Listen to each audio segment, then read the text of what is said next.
ချစ်တဲ့ချောင်းငါ့ကိုပြန်ချစ်နိုင်မလား ငါနဲ့လို့အိမ်မစကင်တဲ့သူကိုဘလို့မှမချစ်နိုင်ဘူး သူတို့ရောက်ကြည့်တဲ့ချောင်းဝင်ချစ်တယ်ကွာ ဒီတော့လည်းကွာခောက်ထားလိုက်စပါဒါမှသွားရအောင်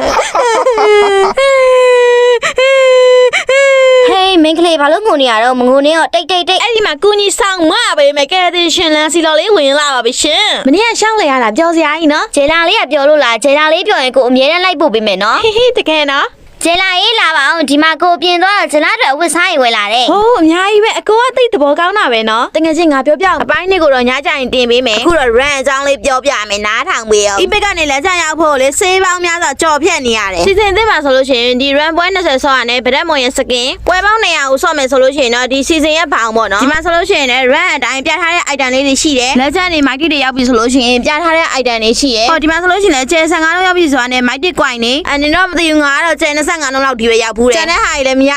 ဘူးလို့တော့လို့ချင်တာပေါ့ဒီမှာဆိုလို့ရှိရင်မိုက်တစ်ရဲ့ glory ရောက်တာနဲ့စီစဉ်သားဒီနိုင် back